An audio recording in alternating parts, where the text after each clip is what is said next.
அனைவருக்கும் வணக்கம். நான் சோதரர் தமிழரசன் பேசுகிறேன். இந்த சேனல் ஃபஸ்ட் டைம் பார்க்குறவங்களா இருந்தீங்கன்னா சப்ஸ்கிரைப் பண்ணிக்கோங்க, பெல் பட்டனை கிளிக் பண்ணிக்கோங்க, ஆளுங்கிற ஆப்ஷன் இருக்கும், அதையும் சூஸ் பண்ணிக்கோங்க. அப்போ தான் நாங்கள் போடுற பதிவுகள் எல்லாமே உங்களை வந்து சேரும். இன்றைக்கி நம்ம இந்த பதிவில் பார்க்க போகிற தலைப்பு, இணையக்கூடாத ராசி இணைந்தால். இணையக்கூடாத ராசி இணைந்தால் என்ன நடக்கும்? எந்த ராசி கூட இணையக்கூடாது, எந்த ராசிக்காரங்க வந்து திருமணம் பண்ணக்கூடாது, எல்லாமே இந்த பதிவில் நம்ம பார்க்கலாம். ஏன்னா ஒரு சில ராசி இருக்குது, ஒரு சில ராசி தான் ஒரு சில ராசி செட் ஆகுங்க, ஒரு சில ராசி செட்டே ஆகாது. அவங்க எவ்வளோ தான் நல்லா பழகினாலும் கூட இருந்தாலும் ஒரு குறிப்பிட்ட காலம் வரைக்கும் தான். அதுக்கப்புறம் வந்து பார்த்திங்கன்னா ஆட்டோமேட்டிக்காக அவாய்ட் பண்ணிட்டு போயிடுவாங்க. இல்லைன்னா வந்து பார்த்திங்கன்னா அவங்களுக்குள்ள பிரச்சனையே வந்துடும். நண்பர்களாக இருந்தவங்க எத்தனையோ பேர் எதிரியாக இருக்காங்க. என்ன காரணம்? அவங்களோட ராசி தான். ராசி ரொம்ப முக்கியம். 12 ராசியில் அவங்க என்ன ராசி, அவங்க கூட பழகிறவங்க என்ன ராசி, இதெல்லாம் பார்க்கணும். இப்போ நம்ம காலபுருஷ தத்துவப்படி முதல் ராசியான மேசராசி நேயர்களுக்கு மேசராசிலேருந்து அப்படியே பார்ப்போம். இப்போ மேசராசி நேயர்களுக்கு எந்த ராசி ஆகாத ராசி, எந்த ராசி இணையக்கூடாது, எந்த ராசி வந்து பார்த்திங்கன்னா திருமணம் செய்யக்கூடாது. அதே மாதிரி பார்த்திங்கன்னா உங்களுக்கு நண்பர்களாக இருந்தால் கூட அவங்க எதிரியே மாறிடுவாங்க. பொதுவாகவே இந்த ராசிக்காரங்களுக்கு அந்த இன்னொரு ராசி ஆகாது. அது என்ன ராசின்னு பார்த்தோம்னா மேசராசி. காலபுருஷ தத்துவப்படி முதல் ராசியான மேசராசிக்கும் உங்களுக்கு வந்து பார்த்திங்கன்னா கன்னி ராசிக்கு ஆகவே ஆகாதுங்க. இப்போ உங்கள் கூட ஒருத்தர் நண்பராக பழகுறாங்க, நீங்கள் மேசராசி, அவங்க ஆப்போசிட்டாக இருக்கும் கன்னி ராசினா அவங்களுக்கு செட் ஆகாது. கொஞ்சம் காலம் தான் பழகுவீங்க, அதுக்கப்புறம் பிரிவினை வந்துடும், கன்ஃபார்மாக நடக்கும். இது திருமணத்தில் இணையவே கூடாது. இந்த ராசி மேசராசி நேயர்களுக்கும் கன்னி ராசி நேயர்களுக்கும் கல்யாணம் பண்ணி வைக்கவே கூடாது. நிறைய பிரச்சனைகள் வரும், கருத்து வேறுபாடு வந்துடும். அது மேஷராசி மேஷ லக்னம். அடுத்தவங்க வந்து கன்னி ராசி கன்னி லக்னமாக இருந்தாங்கன்னா 100% செட்டே ஆகாது. அவங்களுக்கு செட் ஆகாது, அடித்து சொல்லலாம், கேரண்டியே சொல்லலாம். ஏன்னா மேஷராசி மேஷ லக்னம், அடுத்தவங்க கன்னி ராசி கன்னி லக்னம். ராசி லக்னம் ஒன்றா இருந்து உங்களுக்கு ரெண்டுமே ராசி லக்னம் ஒன்றா இருக்கிறவங்களுக்கு சுத்தமாக செட் ஆகாதுங்க. சுத்தமாக அண்டர்ஸ்டாண்டிங் அவங்களுக்குள்ள இருக்கவே இருக்காது, ஒற்றுமையே அவங்களுக்கு இருக்காது. அடுத்து ரிஷபராசி. காலபுருஷ தத்துவப்படி 2ஆம் ராசி ரிஷபராசி. ரிஷபராசிக்கு ஆகாத ராசி ரிஷப லக்னக்காரங்களுக்கு ரிஷப லக்னக்காரங்களுக்கு வந்து பார்த்திங்கன்னா தனுசு லக்னக்காரங்க ஒத்தே வராது. இந்த ராசிக்காரங்களுக்கு செட்டே ஆகாது. ஒரு அண்டர்ஸ்டாண்டிங் அந்யோன்யம் இருக்கவே இருக்காது. பிரச்சனைகள் அடிக்கடி பிரச்சனை வந்துகிட்டே இருக்கும். திருமணத்துலேயும் சரி, இல்லை நீங்கள் நண்பர்களாக இருந்தாலும் சரி, கண்டிப்பாக இந்த ராசி சேர்க்கவே கூடாது. திருமணத்தில் முக்கியமாக சேர்க்கவே கூடாது. அடுத்து மிதுன ராசி மிதுன லக்னக்காரங்களுக்கு விருச்சக லக்னக்காரங்களை சேர்க்கக்கூடாது. ஏன்னா அது 6ஆம் ராசி 6-8. இந்த 6-8 ஷஷ்டாஷ்டகமாக வந்துட்டாலே செட் ஆகாதுங்க. அவங்க பணக்காரர்களாக இருக்கலாம், கோடீஸ்வரனாக இருக்கலாம், இல்லை இவங்க வறுமையில் இருக்கலாம், இல்லை இவங்க அழகாக இருக்கலாம், இல்லை வந்து பார்த்திங்கன்னா படிச்சிருக்கலாம், படிக்காமல் இருந்திருக்கலாம். சுத்தமாக ஒத்து வராது. இந்த ராசி இது பண்ணாலே அவங்களுக்கும் ஆகவே ஆகாது. இவங்கள பார்த்தா அவங்களுக்கு பிடிக்காது, அவங்கள பார்த்தா இவங்களுக்கு பிடிக்காது, பிரச்சனையே ஏறும். சரிங்க சார், நாங்கள் ஒன்றா தான் இருக்கோம், நாங்கள் ஃப்ரெண்டாக இருக்கோம்னா கொஞ்ச நாள் தான், அதுக்கப்புறம் பிரச்சனையை கொடுத்துருவாங்க. உங்கள் 2 பேத்துக்குள்ள ஒரு அந்யோன்யம் கண்டிப்பாக இருக்கவே இருக்காது. அது திருமணத்தில் சேர்க்கவே கூடாதுங்க. மிதுன ராசி மிதுன லக்னக்காரங்களையும் விருச்சக லக்னக்காரங்களையும் சேர்க்கவே கூடாது. இது ஆகாத ராசின்னு சொல்லுவாங்க, இணையக்கூடாத ராசி. அடுத்தது கடகராசி கடக லக்னக்காரங்களுக்கும் கும்பராசி கும்ப லக்னக்காரங்களை சேர்க்கக்கூடாது. கடகத்துக்கும் கும்பத்துக்கும் ஆகவே ஆகாது. அடுத்து சிம்ம ராசி சிம்ம லக்னக்காரங்களுக்கும் உங்களுக்கு வந்து பார்த்திங்கன்னா சிம்ம ராசி சிம்ம லக்னக்காரங்களுக்கு வந்து பார்த்திங்கன்னா மகர ராசி மகர லக்னக்காரங்க ஆகவே ஆகாதுங்க. இது நெருப்பு ராசி. அதாவது சூரியன் வந்து பார்த்திங்கன்னா வெளிச்ச ஒளி கிரகம், அது இருள் கிரகம் சனி. சூரியனுக்கும் சனி ஆகவே ஆகாது. ஏன்னா சூரியன் சனி ஜென்ம பகை. அப்போ சிம்மத்துக்கும் மகரத்துக்கும் ஆகவே ஆகாது. அடுத்து கன்னி ராசி கன்னி லக்னமாக இருக்கீங்கன்னா கன்னி ராசி கன்னி லக்னக்காரங்களுக்கு மேஷராசி மேஷ லக்னக்காரங்க ஒத்து வராது, செட் ஆகாது. ஏன்னா செவ்வாய் புதன் ஜென்ம பகை. திருமணத்தில் சேர்க்கவே கூடாதுங்க, முக்கியமாக திருமணத்தில் சேர்க்கவே கூடாது. கன்னி ராசி கன்னி லக்னக்காரங்களை மேஷராசி மேஷ லக்னக்காரங்களை சேர்க்கவே கூடாது. அடுத்தது துலாம் ராசி துலாம் லக்னக்காரங்களை மீன ராசி மீன லக்னக்காரங்களை சேர்க்கவே கூடாது. என்ன காரணம்னா இது சுக்கிரனுடைய ராசி துலாம் ராசி. குருங்கிறது வந்து பார்த்திங்கன்னா தேவகுரு, தேவனுக்கெல்லாம் குரு. சுக்கிரன் வந்து அசுரனுக்கெல்லாம் அது குரு தான் சுக்கிரன்.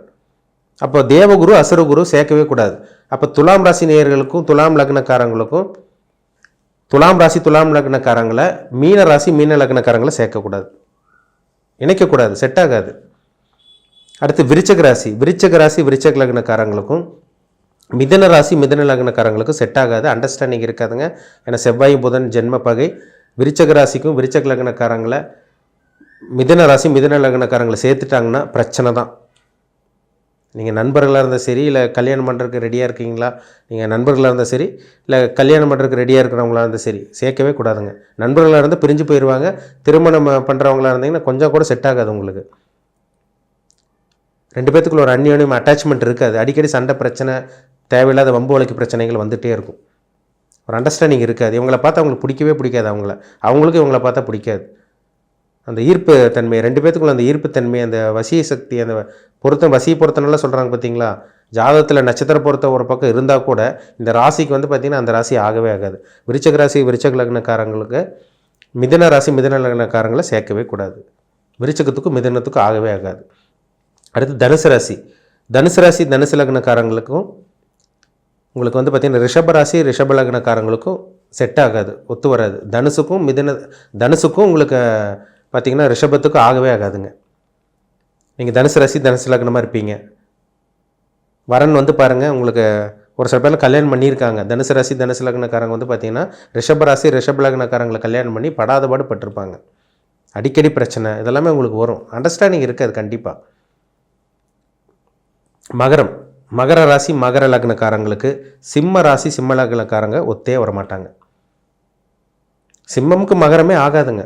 சிம்மம் மகரனாலே சுத்தமாக செட் ஆகாது. ஒரு அண்டர்ஸ்டாண்டிங் இருக்காது. ஒரு அந்யோன்யமாக பழக மாட்டாங்க, ஃப்ரீயாக பழக மாட்டாங்க. திருமணத்தில் இணைக்கவே கூடாது. இது ஃப்ரெண்டாக இருந்தாலும் சரி, யாராக இருந்தாலும் சரி. மகரத்துக்கும் சிம்மத்துக்கும் ஆகவே ஆகாது. அடுத்து கும்பராசி கும்பலக்னக்காரங்களுக்கும் உங்களுக்கு கடகராசி கடக லக்னக்காரங்களை சேர்க்கக்கூடாது, இணைக்கக்கூடாது. கும்பத்துக்கும் கடகத்துக்கும் ஆகவே ஆகாது. ஒரு சில பேரில் பிஸ்னஸ் பண்ணி ஏமாந்தான் இருப்பாங்க, கூட நண்பர்களாக இருப்பாங்க. கொஞ்ச நாள் ஒரு 5 வருஷம் 6 வருஷம் பழகியிருப்பாங்க. அவங்கள ஏமாற்றிட்டு போயிருப்பாங்க. கும்பத்துக்கும் கடகத்துக்கும் ஆகவே ஆகாது. ஏன்னா சந்திரனுக்கும் சனிக்கும் செட் ஆகாது.